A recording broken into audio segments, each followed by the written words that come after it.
Oh, shit. Hey, everybody.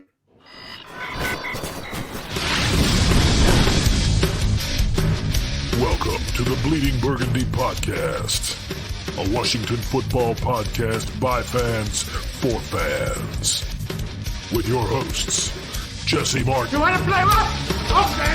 Say hello to my little friend. John Taylor. Quiet, numbskulls, I'm broadcasting. And Keith Gray. The King, your Majesty.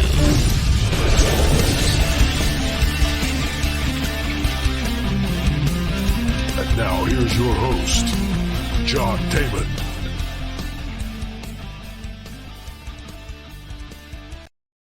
Hey, everybody, and welcome once again to a thoroughly entertaining episode of the Bleeding Burgundy Podcast. And if you do not believe that this show is thoroughly entertaining, I swear, if you wait till the end and then you come back and tell me this was not thoroughly entertaining, well, then, goddamn it, I will tell you to wait till Monday, and we will thoroughly entertain you at that time. I'm going to go ahead and say hello to my fellow friends of Victory Week. It's been great, hasn't it? Hasn't it been great walking around with your head up? There's my friend Jesse over there. What do you think? Woohoo! Yeah, I'd say if he don't keep his head up, Keith, he trips over that big fucking beard of his. Yeah, he does more with that beard than people want to know about. I wonder why the end of it are white. God. I wonder why the end of it are white. That's horrible. He probably sticks like half Jealous. of it. He sticks half of it into some peroxide so that he can be one of the cool kids. And there's my friend Keith Gray with his hat on backwards like a real bro. Yeah. What's up, bros? What's up, bro? Bros. Bro. All right, man. So, we won a game on Friday or on Sunday. Yeah, man, I don't even know what the fuck day it is. It's Friday today. We won a game last Sunday. And since we won the game last Sunday, I'm going to bring it up again. That was fun, wasn't it? It was fun. It was definitely fun. It was nerve-wracking, but fucking fun. I hope we can just keep it going. I mean, we got another team that we're going to Detroit. They're not one of the greatest teams in the league, but neither are we. I think this is going to be another entertaining game. I know Detroit is hungry for a fucking win, but I think we could definitely start off hot. Look, the Washington Commanders have never lost a football game. Who's greater than that? They've never lost. By the way, I put a tweet out this week to say that the Washington Commanders had never, ever lost a football game. And, of course, I get Johnny Republican that shows up and says, does this mean you'll never recognize anything that the Redskins did? Are you even allowed to say that word? It's like, Jesus fucking Christ, guy. Holy fucking shit, man. It's goddamn facetious fun. Chill out. Oh, Jesus. So what about you, Keith? You have a good week? Lording it over all the other people we won? Of course, Yeah, I've actually been I've been extremely busy with work, so I haven't really had a lot of time in general to even talk football. So today will be, today's show will be kind of a little break for me. It's been work all the way through the end of the year. So that's kind of the way you're supposed to do it during the work week. Well, at least that's what I've been told. I've had a lot of time on my hands this past year, since COVID. So now that, COVID isn't a thing anymore, my company said, now your boss can see you and says, hey, what the fuck have you been doing? Dude, you tweet 10,000 times a day while you're working? Thankfully, well, let's not talk about that. Nah, we won't talk about work. We're going to talk about the Commanders going up to Detroit. Are you going to any away games this year with the Hog Farmers? I am not. For me, it's just not feasible. Financially, man, that's a hell of a lot of money to be traveling around and doing that kind of stuff. So they're going to Detroit, aren't they? Or I know Chris is, right? Jeff and Chris will be heading to Detroit. Joe is not going to be attending home games this year. And you're 100% correct, man. The cost is just it could be astronomical. Well, so the cost of flying is crazy as it is, and it is. Staying anywhere is crazy costs. Everybody's trying to recoup from fucking COVID losses, man. So everybody's charging the living shit out of you, dude. I stayed in a 3-star hotel in Toronto for $140 a night. I'm like, what? How much? You what? Yeah. So to give you an idea, just with I walked in and the fucking rat looked at me and said, "This is a hell of a lot of money for this place, ain't it?" Well, to give you an idea on flight costs, just from here to Boston, which I'm going to be heading to Boston on Monday and I'm there till Thursday, that flight, just the return flight, was $1,000. Jesus Christ. That's like we're talking an hour flight. Yeah, it's an hour and 20-minute flight. and it's literally car travel. It's 5.5 hours away, the location that I'm heading to. Why not do that? And it's unreal. It's just I can't believe it was that expensive, but I don't pay for it, so I don't really care. Well, there you go. Now you know what it's like to be a government contractor. There you go. That's right. Yeah, and the cost of a game is just crazy too. Chris is telling me after the game, you're the good luck charm. You got to come for the Philly game. Okay, I like to do one game a year, and it's not like I can't afford to go. It's just that, you know what, I came up with not a whole lot. So I am one of those guys that when I get $1, I'm not chiselly with it. I just don't see the need to spend it. What the fuck do I care? Yeah. I don't need that. So I don't need to spend my money. Anyway, what about you, Jesse? You cheap like me? I have known to be a tightwad. Yeah. So we were going to have. I yell at the kids when they leave the lights on after leaving a room. So, well, we're supposed to do that. As soon as they're born, you're given a freaking rule book that says you have to do that kind of shit. I'm not. Let me see. Page 22. I'm not air conditioning the backyard. Yes, that's definitely what I yell out a lot. Well, yeah, and what's funny too is as a kid, I always used to get yelled at. Close the refrigerator door. Like it was always a thing with my mom, right? Mm-hmm. So now that I'm a grown adult and I can make my own decisions, I pay my own bills. Well, I open those fridge doors and I leave them wide open until I am done using the fridge, right? But then I caught myself about 10 minutes later. My oldest kid came in here and did that, and I'm like, "Yo, close the door! Like, what are you doing?" If you ever were standing outside looking at your meter, what? And I only gave him hell because my mom used to do it. But in the reality of things, like, pick your own battles, man. And that's not a battle I want to have with an 11-year-old. But I'll tell you what, just for the principle, like, bro, shut the door, man. You don't pay the electric bill. Go outside and stand in front of your meter and watch it go around like this, and then tell your kid to open the refrigerator door. And as soon as that compressor comes on, that motherfucker starts spinning. So, okay. Anyway, this is a football show. I would think it would be cheap to fly to Detroit. I would think it would be cheap to stay in Detroit. I think that anybody that had a hotel in Detroit would be so goddamn happy to see anybody from not in Detroit showing up in Detroit that they'd want to just give them a room. But what do I know? Probably not a whole lot about Detroit. I'll get yelled at again about it. I don't see myself ever going to Detroit. I did a cartoon once way back in the day about the Steelers playing in the Super Bowl and how the commissioner gave Bill Cowher a visit around town, gave him a tour of the town, and I turned Detroit into the shithole that it was. I had all kinds of shit going on in the background of this cartoon, and I got all these people in Detroit mad at me. They emailed me for fucking days about all this shit about how I don't know anything about Detroit. They had me on the radio on Detroit and yelling at me about this shit. And I was like, hey, fuck y'all. Y'all think this is a cartoon. Don't take it so seriously. Yeah, I think the reason why Chris even chose Detroit to begin with was they're killing two birds with one stone. I believe his wife has family there, so it makes sense. Yeah, might as well take it and do it that way. All right, so I don't think this is going to be a very easy game. No, I don't either. I don't either.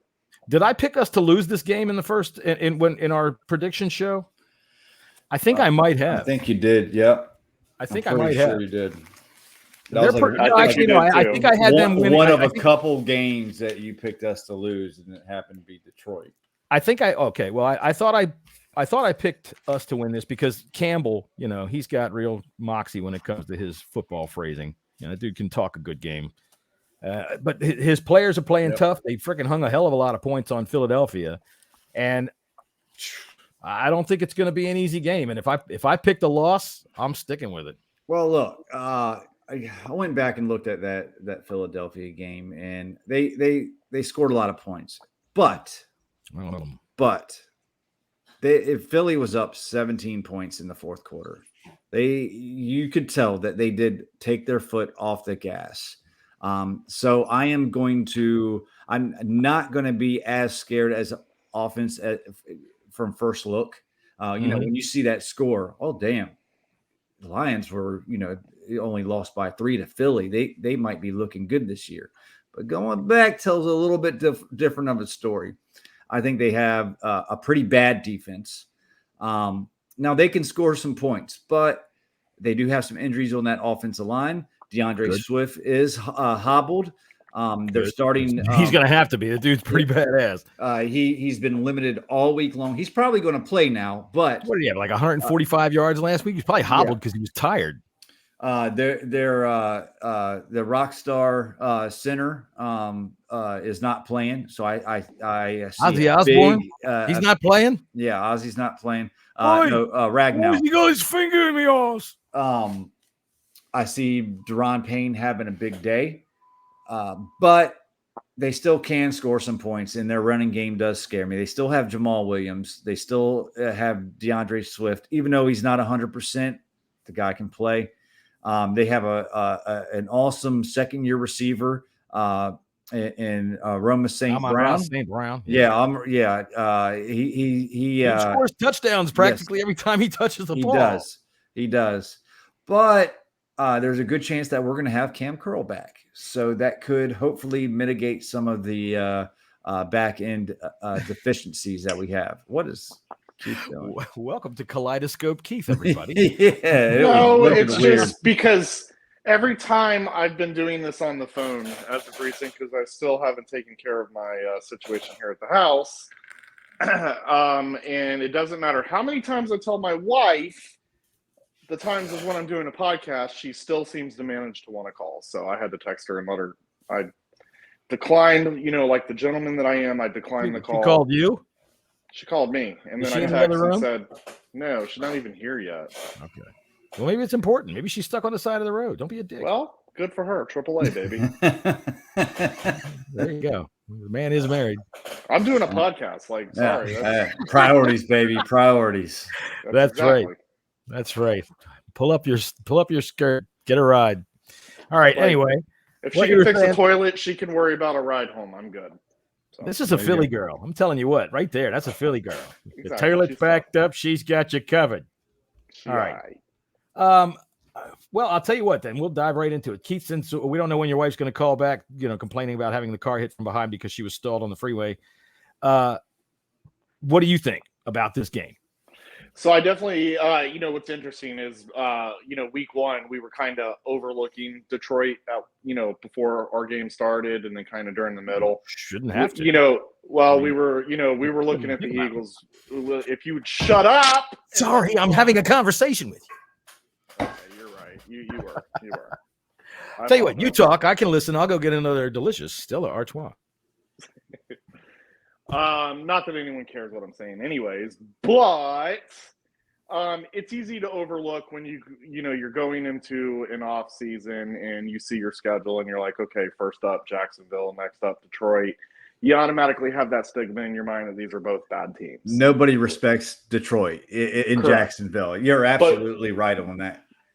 Yeah, and honestly, no one respects the Commanders either. So no, they don't. But with us being fans, obviously we're going to be biased and we're going to say we're going to get those 2 more wins. It's like Jacksonville, Detroit shit. We got that shit right. Bag, no.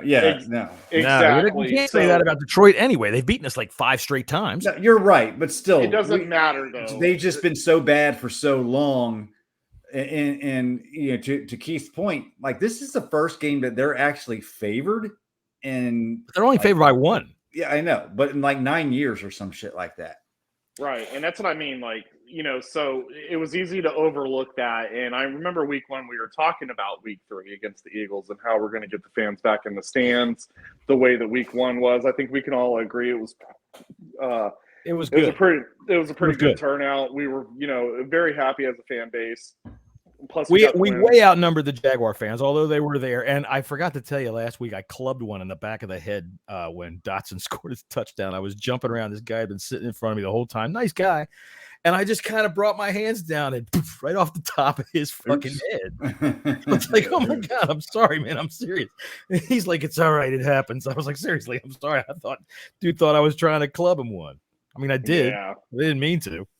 So with my thoughts on this game here, this is definitely not a game that we have any business overlooking. I mean, yes, we came out with the win. We felt pretty good about our offense. At the end of the day, we still have questions, big questions on our defense. Plenty of questions. Plenty of questions. Yep. And, I remember being at the game and looking at the scoreboard, and I remember Eagles were up. It was 31-10, and I was like, yikes, week 3 is going to be very extremely difficult for us. But then, towards the end of our game, you're seeing the scoreboard, and I'm like, wow, Detroit came back, and you're like, all right, but you really couldn't compare anything because we're going to be playing one team week 2, the next team week 3. So it was just, really difficult. But like Jesse, I didn't go back and watch everything, but I have been listening to Philly radio and what their fans, were thinking about that game. And the big consensus here where I live is that they took their foot off the gas. And fans felt if they didn't do that, the score wouldn't have been that close, so on and so on. I didn't watch all of that game to be able to analyze what broke down and what really happened. But I think that against Detroit, we should be pretty concerned as a fan to get this win, because you see what happened against Jacksonville. The same very thing can happen, in Detroit as well. So you got two bad teams going against each other. And yes, I'm saying bad because even though we're, undefeated in the history of the team. That's what we are. With one win, never sir. One win. That's all but it takes, it doesn't buddy. change the fact that we're still in position to still be a not very good team. Well, and until we're consistent winning this season, we're going to have that stigma with us, and we've got to get rid of that. I get it. Consistent winning is a kind of a strange thing in the NFL now, because parity is so close that most teams, with the exception of a few elite teams, consistent winning is 3 games. That's a good win streak because they're just close. I think that this game is going to be a problem for us, and it's because I think that their offense is definitely going to be a problem for us. We're not built to be able to handle a dynamic running attack, and I don't think we're very. Dude, they got a tight end. Hawkinson is a tight end and our linebackers are going to be fucking mystified. Yeah. I get it. Last week, Jamin Davis was, kind of worried and singled out against wide receivers in the slot, which was bad play calling in my mind. And I know JDR called him out this week and kind of said his play needed to pick up. And okay, fine. TJ Hawkinson is a good place to figure it out, because this dude can be a serious problem. He's like a wide receiver coming out of there. He's not as big a name in terms of production as some of the other big name tight ends, but he has the reputation as one. So the thing is Wentz has to limit mistakes. He can't have 2 big mistakes like that, and he's got to be able to hang with that offense, because I think we're going to have another day where we're going to have a quarter. Because look, they got pressure last week. If they don't get pressure this week, it can be a problem. And if they do the quick dump game, it could be a problem. You're talking about the tight ends. This is going to be an offensive game again. I think this season for us, and it's what we mentioned this on the last podcast. I think they were going into this season realizing we're going to have to score a lot more points than we're normally going to score. I think this team can do that. Carson has to limit his mistakes, but as far as offense for offense, I'd take ours all day long, and that includes the tight ends. I think we have better tight ends than them. I think we have better. But our linebackers aren't covering our tight ends. No, but their linebackers aren't great either. Okay, their defense isn't great. I think this is going to be a high-scoring game. With my BetUS account, I'm going to put money on the over as far as the points go. This is going to be like a 33-31 type of game. And these are the games that we're going to have to win until our defense can get in some kind of rhythm. Our defense can make plays. We can pressure the quarterback. We can maybe cause an errant pass like we did against Trevor Lawrence, and Forrest wound up with the interception. That could happen too. Golf isn't very mobile. Even though, golf isn't mobile. He's not as mobile as not as Lawrence. As Lawrence. So, Vicky Lawrence. I think but he's a lot more accurate than Lawrence. Angela Lawrence. We're just going to have to score points, man. And this is going to be a theme all season long. We're going to have to score a lot of points. Yeah, and I think that we're going to have to get out to a good start the way we did in week 1. I mean, we got lucky we got lucky jumping out as far as we did, but you see how quick they came back. I mean, we can't take the foot off the gas when it comes to getting in the end zone. Obviously, as Booger from Monday Night Football would say, Booger McFarland is the team who scores the most points wins the game, obviously. But for us to get a win on this one, we're going to have to put some points on the board in the beginning to give ourselves some time. If not, we're going to be in trouble. If we go toe to toe with any team, obviously it can go either way in the end, but it usually doesn't favor, or we're not in favor of those wins. Let me throw a few more cliches in here, fellas. We're going to have to show up to play. All right. Yep. We're going to have to come to play. We're going to have to get out there and get after it. All right. So just to make sure everybody knows we know what we're talking about. You're going to have to convert the ball for a first down after 3 tries. I mean, let me tell you something. The team that scores the most points is coming away with the win today. Oh, who said that last week? Terry Bradshaw said something stupid like that last week, and I didn't get the audio from it. I don't know why they keep letting Terry Bradshaw on television. I really don't. I'm going to have to run audio on this guy this year because he really is. What? He's 79. It's time to call it quits there, Terry. No, it's not. It's not until we have our fun with him. We're going to get Terry Bradshaw come on the show, say all kinds of dumb shit. Terry. Yeah. Right. Oh. No, I just maybe it's just the disrespect that I have for the Lions as an organization, just because they've been as shitty or worse than us. You should have mailed them a bag of dicks. 30 years. But I've been more pessimistic last year, and this is just the first 2 games. So I'm a little bit more optimistic right now, especially after we're seeing what our offense is capable of doing. I think we're going to be able to move the ball. I think it's just a matter of Wentz limiting his mistakes. That's really what it boils down to me. Don't throw stupid interceptions. If you do, and we've got the offensive weapons to keep them pressured. Jan Dotson is not going to be coming up on anybody by surprise now. However, if you take and put double teams on him, then Terry's running free. Yeah, you start to ignore either one of those 2 guys, and you got to deal with Samuel, who literally was breaking people's hips last week. Listen, and that's going to be rotated all year round. You got 3 guys that could be potential number 1 receivers on the field at the same time. You know, people got upset because Curtis Samuel was lined up in the backfield. Good. I mean, that's where he's dangerous. He's dangerous everywhere. Listen, I don't care if he's running up through the tackles. You give him the ball wherever you see fit. That's right. I want to kind of backtrack a little bit. John, you mentioned something about Jack Del Rio's didn't say anything. Press conference when he was talking about Jamin Davis. And I went through Twitter and I saw a lot of people have issues with what he said. Sure. What's your guys' feelings on it? Because my opinion, good. I mean, it's trying to send a message across, and nothing that he said wasn't truthful. He wasn't being hateful. He was just saying, yeah, he's got to fucking play better, and he does. What do you think? Well, on that, anything that Jack says or does is going to get negative because of his political tweets, and those are just facts. So Jack Del Rio can say the most wonderful thing in the world, and people are still going to see it as that guy's an idiot. That's my opinion on that. I mean, question. I agree. What is the most wonderful thing in the world?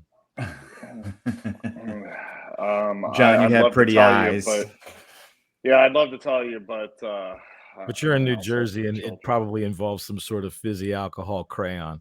Like fist pumping. My Little Pony, freaking Bud Light. Yeah. No, I actually didn't really pay too much attention on what Jack Del Rio said. I paid attention to the interview that Jamin Davis had, and I mean that interview, he again, playing accountability. He understands, where he's at and what he needs to do. It's just a matter of can he do it, and time will tell. He watches film. I mean, they watch film. They know when they didn't make a play. And he manned up and it's like, yeah, I got to play better. We know it. He's a first round pick. And it's time to put up or shut up. I think the team realizes they made a mistake with him, and that happens. I think the team is getting crushed a little bit too hard for the Jamin Davis. Sometimes shit just don't work out. Sometimes first rounders, they don't work out. It happens, man. It fucking happens. But I'm not ready to give up. I'm not ready. I'm not ready to give up on Jamin Davis just because he didn't play well week 1 and he had a subpar, rookie season. I mean, these guys, if we let these quarterbacks come in the league, right, and we say, developmental, and we want them to develop. Different. It's different in the sense about a quarterback. You can take a developmental linebacker later in the draft. A quarterback is an essential part. I mean, you take a developmental guy later on. You can take an impact player right away.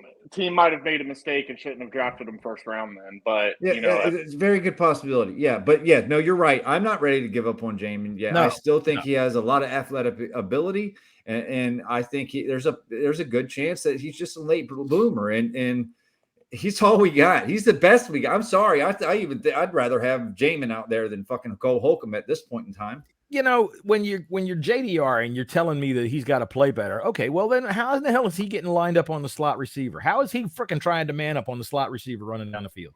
Who designed the defense that had that happen? All right, you're right. Credit to the Jaguars for being able to identify the problem and be able to get that matchup time and time again. But JDR, that is on you, Mr. Coordinator of the defense.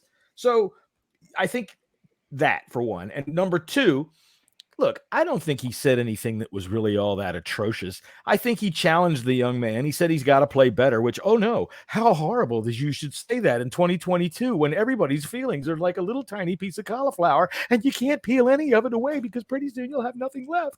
Oh, we have to be so careful with everything. And it's not like he stood out there and said, oh yeah, he sucked. That guy needs to do better. Yeah. He said he's got to play a little bit better, which I think is an appropriate statement. But yes, I thought it was appropriate too. I mean, he was asked a question about Jamin. Everybody can see that Jamin had a rough game. Dude, you get matched up like that on a place where you don't belong. Sure. All right. But and he was asked the question, he answered the question. But I saw yesterday that people were just like, he was extremely hard on Jamin Davis. No, he was not. He was just answering a fucking question. So if y'all think out there, exactly. Thank you.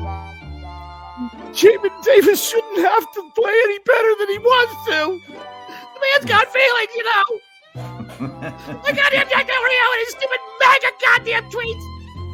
What an idiot. Why did he even say anything about that at all? He should be kissing Jamin Davis's ass for even going out there and praying for that sorry ass team. God damn it, I tell you, it's enough to kill me what happens to Jamin Davis and to Jack Del Rio.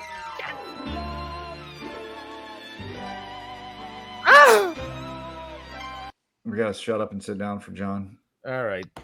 Sit down and shut the fuck Shut up! Sit the fuck down and shut up! Shut up and sit down. Will you shut up? Just sit your ass down here and shut up. That's right. That's for everybody out there. For God's sakes, he doesn't work a job like you work. You're right. Your middle manager should come to you and say, listen here, junior accountant, you need to pick up your game in private. He doesn't say that in front of the whole goddamn office, right? But this ain't your job. All right. This is a football player. Yeah. And they ask him questions. He's not going to duck away from the answer. And it's not like he said, oh, yeah, fucking hey, we really fucked up on this one. This guy, he can't play for shit. And I wish if I had it all over again, I'd have taken anybody else. Play a little bit better. We expect more. That's the whole message. So anyway, enough about that. How about Brian Robinson out there the other day? Loved it. God damn, man. Amazing, dude. Can you believe that? I mean, when I first saw the tweet, I'm like we said, shades of Sean Taylor, but the guy's already out there doing fucking ladder drills, fucking riding on a bike, fucking look at his ass and he's on a bike. Yeah, his fucking His feet look pretty quick too. I know, he was starting off slow, but they started fucking moving, man. He's going to be out there week five versus the Titans. That's not sooner. Yeah. That first drill. Well, I think he's got to stay until 4. But yeah, it's 4 full games. So that first drill, that ladder drill that they showed, that first one with that his foot stays stationary, and the other one, he looks like a goddamn sewing machine. Holy shit! I've never seen anything like that. That was crazy. Good for him. Good for the team. I think that's just. When he comes back, that just adds another piece of the puzzle to this offense that Scott Turner has to work with, man. I think his real name is Clark fucking Kent. Yeah. He got shot twice. He's out there doing that. So, yeah, happy with that. All right, we need an X Factor. We're rolling right through this show, aren't we? That's good. It's a Friday. All right, so let me see. I got to pull up our little thing here. Ba-ba! X Factor, X Factor, X Factor. All right. Are we going offense and defense? Yeah, might as well. And it can be from either team. I don't care. Keith, you're go ahead first. Who's your offensive? No, you're not going to go first. All right, he wants to hear us do it first. I'll go ahead first. Who is your offensive X Factor? My offensive X Factor is going to be Antonio Gibson. What we saw last week from him, especially involved in the passing game, was, in my eyes, nothing short than amazing. I mean, that first pass that he got on the 3-yard line to set up for the scoring play from Curtis Samuel. I mean, that was a beautiful pass and beautiful catch by Gibson. I think he's going to be a little bit more involved in the running game, especially late. But I think Gibson's going to have another big game. Sounds good. All right, I guess I will go next because Keith is talking to somebody off camera. And my X Factor for the Commanders is going to be Jahan Dotson. And I think he's going to be my X Factor all year long, only because you can see him coming. They can see him coming. They can look on film and say, damn, this dude runs unbelievably good routes. This guy has hands that are as soft as freaking pillows. This guy has a catch radius the size of Wisconsin. So, but what are we going to do about it? What can we do about it? How are we going to do anything about this guy? Because we can't take we got to watch McLaurin. We can't just leave him single cover. Yeah, the thing about Jahan Dotson, he just doesn't affect just himself. He affects the rest of the field, the other half of the field too, because they have to be able to account for him. I'm going to, and by doing so, they're going to leave somebody else open. That's right. I am going to give the opposing teams from here on to the rest of the end of the season, if you have pants that have deep color, wear them. That way we don't see the shit stains that your defense leaves on the field when they watch what this dude's going to do. Because I see it again. Rookie of the week last week. Rookie of the week again this week. Watch him. Watch him. And I don't give a damn about Amon-Ra St. Brown or Pimpalicious St. Brown or his cousin Waffalonia St. Brown. I don't give a damn about all of them. Watch Jahan Dotson. He's your X Factor. X Factor. Keith. Stupid. That's so stupid. I don't even know how to follow him. Just have fun. It's Friday. Shit. X Factor. I mean, I'm going to have to go with what I think is the obvious. Scott Turner's got to open up that playbook, and Carson Wentz has to go out there and perform. Yeah, everyone's taking notice to that diamond offense. Yeah, the diamond receiver set. Yeah, it's the receiver set. Yep. A lot of people were national pundits were actually impressed with that play call and how it was designed. So, hoping that Turner has some. Yeah. I'm hoping that Turner has some more interesting things in his playbook that people haven't seen before, and we can capitalize off of it. So, but I got to stick to Carson Wentz, man. He's got to clean up those turnovers. He can't be doing stuff like that. The interesting thing is when I got out for my kids' football practice, I talked to a lot of Eagles fans that are out there, and how do you do the first that? thing. I don't have a choice. They're all Eagles fans here. What do I do? What do you do if you use a word that's too big? I would stay home. Yeah, I mean, I'd like to anyways. But, No, just engaging in the conversation with him. I mean, it was kind of nice as a fan to hear, how'd you like Wentz? That the guy's good. Guy's good with that. And it's almost like they're trying to get, vindication for their own feelings on how they felt, how their team managed Wentz when he was there. He was an MVP candidate. Right. But then, I'm being the modest fan. I'm like, I definitely liked what I saw in Wentz. That's exactly what I liked. And the reason why I'm glad they made this move. But the guy does also what he does, which he has terrible interceptions, terrible fumbles. I said, 2 back-to-back is just hold on. Shut up! I'm doing a podcast. Oh, dang it, man. This is a professional podcast. Get out of here. Get out of here. So as I was saying, gentlemen, sorry for screaming in your ear. Kid comes up and he's like, Daddy, can I have a snack? No, it's almost dinner. So then I have to put it on the mic on mute, and I hear, I don't ever get snacks. Shut up, just go. Anyways, so it's almost like these fans here are trying to get vindication for how they felt that Wentz was mismanaged. But again, when you have 2 interceptions like that, that's going to, people tend to forget about those 4 touchdowns because they want to focus on the negative, and that's what these fans were doing. It's like, well, that's what he does, bad timing with his turnovers and blah, blah, blah. So I just would like to see him clean that up in this game.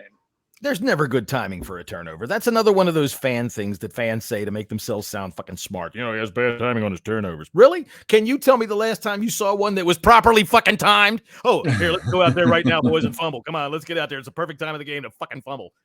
Idiot shit. Just dumbass fucking people talking to fill up space. By the way, much. I said something about the sports junkies this week because, we win a fucking football game, and the most important thing there is a goddamn fucking coffee mug with the state of Washington on it. Morons. And some guy replied to my tweet and said that he likes to read my tweets in my own voice. So thank you. I hope it helps. That's good. Anyway, what were we talking about? You were talking about X Factors. We're talking about X Factors. Before we go to defense, we haven't even talked about Terry McLaurin. And he's our supposedly number 1 receiver on this team. And a lot of the shine has gone to Jahan Dotson and Curtis Samuel. It's going to happen, but it's not because of them. That's the thing. That's the thing. It's nothing. And there hasn't been a whole lot, except for some idiots that, you need to get Terry McLaurin the ball more. We fucking won. Listen. There is nothing against Terry whatsoever. He's still my number 1 receiver, near and dear to my heart. But this is what happens when you have other people that can play on your football team. The ball is going to be fucking spread around. Gentlemen, if we come out with a win and people are concerned about Terry's receptions or looks, we're in a good situation. I tweeted that, a couple days ago. And the fact that people are actually upset that he didn't get involved. Everybody else was involved. We've been wanting this for a long time because it's only been fucking Terry. This is what fantasy football does to people. This is what learning about football by playing Madden does to people. Yeah. Listen, football, for all of you fucking morons out there that don't understand it, is the ultimate team sport. Dotson is going to shine because of Terry McLaurin. They go quick to fucking Curtis Samuel, and he makes these plays because McLaurin's drawing the double team. He's drawing them guys across the field. And what had happened in the 4th quarter, they go over there and they try some stupid shit, and they don't get that safety over in time, and Terry is untouched 48 yards later for a fucking score. And this is how it goes. Why they did? Why they didn't get that safety didn't get over is because that safety had his eyes on Curtis Samuel. Right, he's looking now because that safety number 33 had found nothing but air all damn game. Yeah. All right, so the defense. It's my turn. So defense. All right, what do you got? X Factor. My X Factor is going to be Cam Curl. There's a good chance of him playing. And I think he He's not the most talented person that we have on defense, but I think he's the most important person that we have on defense. If Cam comes back, that's going to be a humongous boost for them, and we need it. Desperately need it. All right, Keith, who's your – I guess you're still – wait. My God, he looks great now. Look at him. Now we're walking. All right, my defensive X factor is going to be Cole Holcomb. Dude, you have got to play better than you played last week. You have got to fill the proper gaps at the proper fucking time. You missed gaps last week like you wouldn't fucking believe, like a virgin in a whorehouse. You just didn't know what to do. If you've got to be careful of this tight end, because this tight end will eat you alive, and we're going to see ourselves in 3rd down and 1, 3rd down and 2. All over again. So yeah, I've just lost all faith in Holcomb, man. He's got to step up. I hope he turns it around. I do, but I just don't have no faith in him. But you know what his problem is? He's fucking white. I'm just gonna say it. He can't run for shit. Keith, what you got, homie? We're on the defense now. Yes, sir. We are on the defense now. Oh, look, he looks like that guy Boss Hog with his hat on all fucked up like that. Oh, yeah, dude, look like him. I love that guy. Yeah, I had to retreat to the bedroom, gentlemen, because my kids are acting up today. It's been a rough day. They acting a fool. That's got to shut off. Why doesn't that shut off? There we go. I don't look. Put pressure on the quarterback, man. I mean, that's probably one of the most obvious X factors you could even talk about in a game. But I think it's important that we continue to keep pressure. That front line, continue to be beasts the way that they were. Gentlemen, I did go back and watch that game, and you definitely miss a lot seeing it live compared to when you're on TV. Absolutely. I will say that, because my impression, like I said, is I felt like, I guess because I was just looking in different areas, I didn't really see how much pressure that line was, given Trevor Lawrence. So Deron Payne was shoving that entire freaking line backwards. Yeah, I mean that. I guess. Yeah, I mean, when if I we went can back get and I better, watched, I thought Sweat had a good game, but if we can get better pressure from the outsides coming around to seal that backside off, man, they are gonna just feast. And with Goff, you can, because number one, he's a statue. Number two, he sucks. So if you have a sucking statue, you're a pretty happy pigeon, don't you think? Yeah, I think that's going to be the X factor. That's going to be the main terrible. key is our defense applying pressure to the quarterback. If we can do that, I think we take this game. And I think, to Keith's point, I think you're absolutely right. I think there's a good chance of us doing that, especially with the injuries that they have on their offensive line. I think they have two good they have a really good right tackle. I think their starting left tackle is already out. Good. Montez. I think it's Hapatilui Vitae or something like that. I remember one year Ryan Kerrigan just tore his ass up. He used to play for the Philadelphia Eagles, but he was their starting left tackle, and he's out. So they have a backup left tackle, and they're going to have a backup center in, and then their left guard is nursing a hand injury. So I think there's going to be opportunity for pressure up front. Absolutely, he's nursing it. He's nursing it. He's been out of practice all week or limited all week with the hand injury. Good. Then I want to see more. That's one thing about Jack Del Rio last week that I was happy with was the pressure. Yep. He did come with some creative blitzes. He did come and he tried to get Lawrence out of his game, and he did. We're gonna have to be a little bit careful just because of the run game, especially on some delayed runs in Swift and Jamal Williams. I think Williams spent time with Green Bay, was a really good back there for a couple of years, but those two backs are nothing to play around with. No, that's true. If we can somewhat stop the running game, I think there's no way we lose this game. If they go off, if DeAndre Smith has 150 plus, we're in trouble.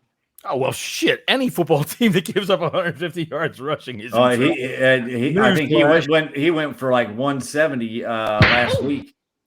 And they still 144 he had last week. Oh, 140. Okay, so like 125. He had a 51-yard run. Yeah, John. Like if we can keep him, around 100, I think we're doing a good job. If we can keep him around 100 yards, I think we'll be all right.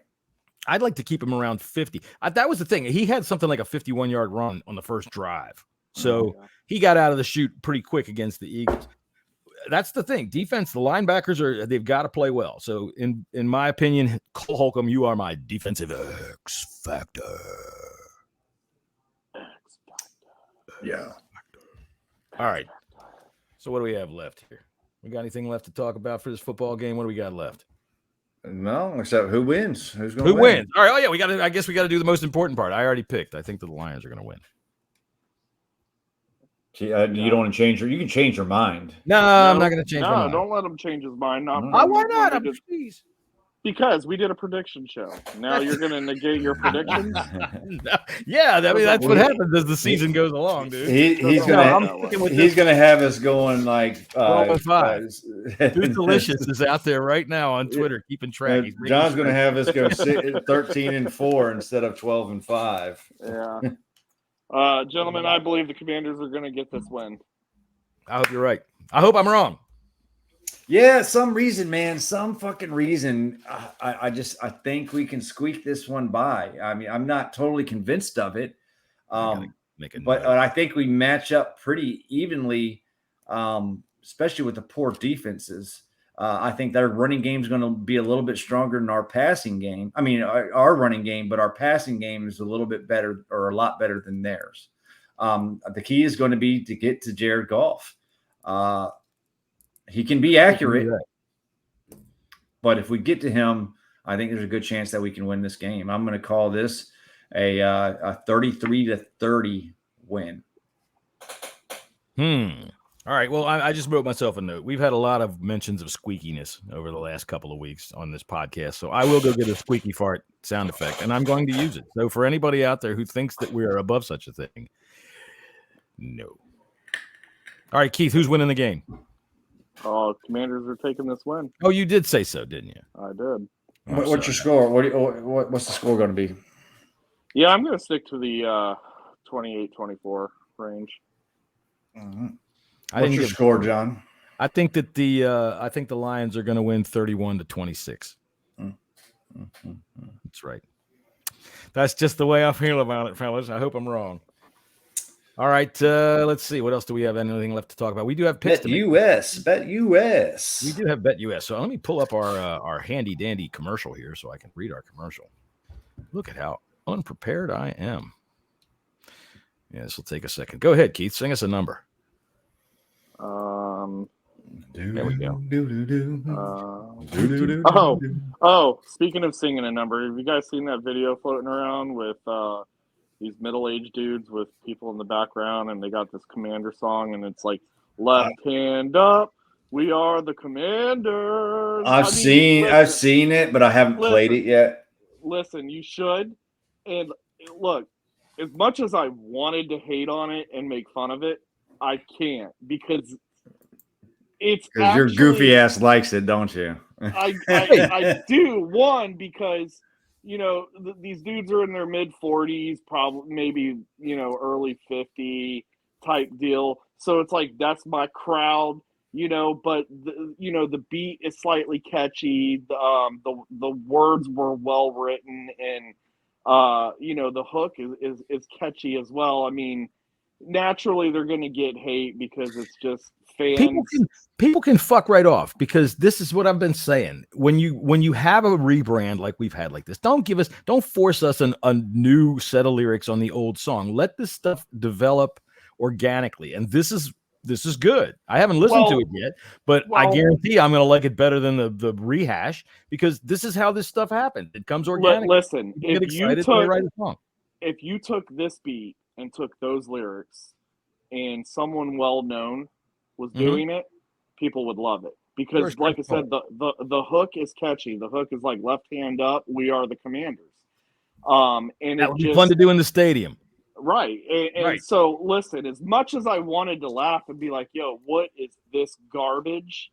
I couldn't, because I was like, I love that creativity. And so I'm not going to take a dump on someone using No. creativity to create something new and different. So, Right. That's how you it know, should happen. It should be organic from the fans that feel something. the only thing that I will say about it, though, is in the first 10 seconds of the video that really upset me was the fact that if you guys ever scroll on Facebook, you know, there's always these China ads in there where you can get custom sneakers with, you know, your team's logo on it. These were some Facebook shoes, and I'm like, yikes. I don't think that we should put that in the video, but that's just me because I'm a sneakerhead, and it is what it is. But ultimately, overall, like I said, I went in as soon as I hit play. I'm like, yo, this is gonna be trash. And I got to the end of it, and I was like, all right. I mean, it's a bunch of old heads with a group in the background. They're vibing. It's something new. It's creative. And in my Good. opinion, for amateurs, it was actually well done. So I've That's got what we nothing want bad to people to say about about this podcast. it. Well, we know that ain't gonna happen. Well, they're just going to say they were a bunch of old heads. Right. No, that's true. But so anyways, gentlemen, you guys are gonna start doing your picks now. All right, let me say this. Listen up, sports bettors. Your favorite sports book, BetUS.com, is back for our 28th year of NFL action. They assume that I will say "our" because they think that I'm a part of it, and I haven't gotten cut, so I'm not. Is back for their 28th year of NFL action with the industry's biggest sign-up bonus of up to 200%. BetUS.com offers members the opportunity to cash in on all your favorite sports, including the NFL, UFC, MLB, and more. Probably even ice fishing, which I do believe is competitive ice fishing. Competitive Okay. ice fishing. I made a I'd cartoon. love to see the odds on that. I did. I made a cartoon about that once. I'll just show it to you one time. If you're looking for live in-game betting, incredible odds with daily odds boosters, props, and parlays, we got them. How about fast payouts and exceptional one-to-one customer service? We got that too. Log into betus.com or call 1-800-792-3887. That's 800-79-BET-US. BetUS.com, where the game begins. All right. I'm going to go ahead and go first. And I do hold on. Yeah. Hold on. You're not participating in this, are you? I'm not. I did not participate. I've been super busy. Sorry, guys. I'm a crappy co-host to this podcast. So I've got a lot going on here in a few minutes. So if you guys don't mind, I'm going to go ahead and bail out on this. Get out of here. All right. Go on. Beat it, you. I love both of you. Just know that. All right. Well, that's fine, too. Your beard's getting more gray. Actually, my beard's got like 4 different colors in it. It's ridiculous. I should shave it. Anyways, all right, guys. Well, I love you. Good luck to your picks, and I will talk with you guys on Monday. Later, masturbator. That's where he's going. Yeah, you know that's what he's going to do. That's where he's going. He's going to put on his hog farmer hard hat and sit there. All right. So here's the deal, everybody. We're going to play with a mythical $2,000 that we've been given, actually by nobody. Nobody gave us any money to play with, but we're going to pretend we've all got $2,000 that we're going to bet this year. Now, actually, any of us may actually be betting some of these things that we're talking about because we're going to pick the best things that we can find. We're not going to say that we have to pick every game. We can pick as many or as few as we want. Depends on the line and whether you like it or not. So, and just saying out there, listeners, if you want to take us our advice on this or not, I will be playing these games that I am picking. And we better say that this is for entertainment purposes only. And if you take our advice and go bet your money with it, you're a dumb motherfucker. All right. So you have picked what? 1, 2, 3, 4, 5 games this week. 5 games. You go first. Let's hear what you got. Yeah. My first game, and I believe this is 100% lock. I'm going to put $100 towards Tampa minus the 2.5 versus the New Orleans Saints. I think Tom Brady got some rust out in the first game, and they pretty much demolished the Dallas Cowboys. I still don't have any respect for Jameis Winston and the New Orleans Saints. So give me the points. Yeah. We're going to agree on that one. I'm also taking the Bucks minus 2.5, and I'm going $100 on that as well because, although I told you last year, there's always a game on the freaking line that you go, what the fuck? Because you should think that the Saints last week, they let the Falcons, and the Falcons are garbage. So the Bucks, granted, it's the first week for them. Tom Brady just got back from getting facial surgery. I don't care what anybody wants to say. And he still went out and they, like you said, he dissected the Cowboys. They didn't have a whole lot of points, but he didn't need a whole lot of points. No. I don't see the Saints as any major challenge. So yeah, I think that's a gimme at $100. Absolutely. Who you got next? I got Philly +1. I mean, I'm sorry. Excuse me. Scratch that. I got the Vikings +1 going against Philadelphia. I think this is the Monday night game. Is it the Monday or Sunday night game? It's the second Monday night game. Second Monday night game. I am really high on Minnesota this year. I think Kirk Cousins is probably going to choke later in the playoffs. He's not going to get it to the Super Bowl, but I think they're going to win one, maybe even two playoff games. I think it's going to be a good matchup. That's why the line's so close. But I definitely am picking Minnesota plus the 1 point. Where are they playing? This in Philly? I think so. Yeah. That's a hell of a matchup. Who was it that I was looking at on Twitter today? Our man Stretch was wondering why the games on Monday night are so close together. Frankly, I like the early game on Monday night. I really do, because over here on the East Coast, look, man, even before I got old, games would start at 8:30. They moved it up to 8:20, but those games used to start at 9:15. Holy shit! They're starting. They got the first game. The first Monday night game is at 7:15, and then the second game starts at 8:30. Yeah, I like that. Excuse me. Although they're going to be overplaying one another, there was a fact of life was in when the Redskins played on Monday Night Football. Tuesday had the best traffic. The facts of life. No traffic.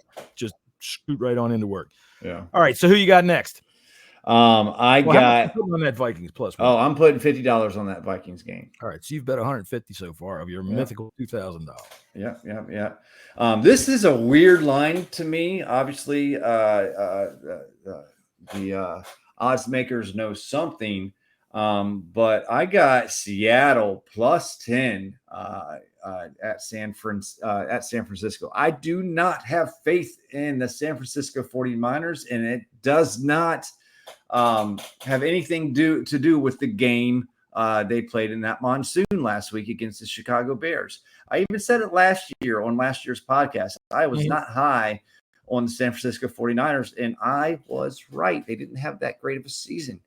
They got some good players. Didn't they got in the playoffs? Yeah, they did. I think they backed in there. But I think Trey Lance has a ways to go. And you're going to see Jimmy Garoppolo in as the starting QB1 sooner rather than later. So here's the thing. You're right. This is a weird line. This is one of those lines that Seattle +10. Vegas, they don't believe in the Seahawks at all. And I don't believe in the Seahawks either. But the Seahawks went out and took it to the Broncos. It wasn't like the Broncos fucked it all up. They, the Seahawks, they stayed right on top of it. They were in there, man. So +10, I'm not taking it, but you are. So how much you putting on that game? Yeah, I'm putting 200 on that. I'm Seattle +10. Give me the points. It wouldn't shock me at all if Seattle won outright. Won outright? Yeah, it would shock me. It would shock everybody. I think Geno Smith winning 2 games in a row, that would shock practically everybody. I think the world was shocked when fire a fucking missile if that happened. I think the world was shocked when Denver shit the bed and that coach did fucking. I was. Yeah, no, me too. I lost. But you know what? I'll tell you this. Watching that game, Geno Smith played well. No, he did. It wasn't like the Broncos totally fucked everything up. Smith played well. The dude hit the third down passes. He was on time with what he was doing. I thought he was good. All right. So anyway, who else you got? I got Houston going against Denver. That's plus right. 10.5. That's right. Now, last week, we didn't have a show because of all kinds of other personal stuff going on. So I'm going to pull up last week the text that you and I had back and forth of the picks that we would have made had we made picks. And we did this Saturday night. And I took the Texans +7. Of course, they tied with the Colts. They kissed their sister. But this is 2 weeks in a row I'm going to take the Texans. You're damn straight, man. Yeah. Big point spreads, man. You got to kind of look out for them, especially early on in the season when teams still haven't hit their stride yet. You got to be very wary of those big point spreads, and I think it's free money right now. Right. Look, I think Davis Mills is a lot better than people give him credit for. I think the Texans are not a great team or a good team even, but they're not 10.5-point underdogs in this game. No. All right, here's what we had last week. This was Saturday. I texted you just for kicks. I'd have taken the Commanders -3. I won. I would have taken the Texans +7 from the Colts. I won. And the Buccaneers giving 3 to the Cowboys. I won. You gave Buccaneers 3 to the Cowboys. You won. Miami -3.5 over New England. Good call on that. Let's talk about that for a second. What you can read that thread back and forth from Jesse. New England New England is going to be shit this year. Bad offense, no playmakers, and nobody knows who's calling the plays. New England won't win 9 games this year. No. Mark my words. New England is shite. So that brings up your third pick, which was the Titans -5.5 over the Giants, which, by the way, fuck the Giants, man. Yeah. That was just Saquon Barkley. I'm going to chalk that up. The Giants are not going to be any good. They're going to be able to run the ball, but nothing else. Yeah. That was. Yeah. I didn't like seeing that. I never like seeing when the Giants win, but that was one that they should not have won. No, they had no business winning that game whatsoever. Right. So you're taking the Titans again. Yes, I'm taking Titans +10. Going against, are they at the Bills? Let me see where. Yes, they are at Buffalo. And I'm taking Titans in the point. I mean, it's going to be, they're going to win. The Bills are probably going to win by 7, but 10's a lot. So I'm going to take Titans. They're going to be pissed off for losing against the fucking New York Giants. So how much are you putting on that one? I'm putting that one 50. 50? All right. What are you putting on the Texans? 50? 50. All right. I went the other way. I took the Bills +10. I definitely believe in the Bills offense. The Titans, they shit the bed, and you might think they'd be fired up from that, but I think it's probably going to fall the other way. They're going to be like, oh, fuck, we're no good.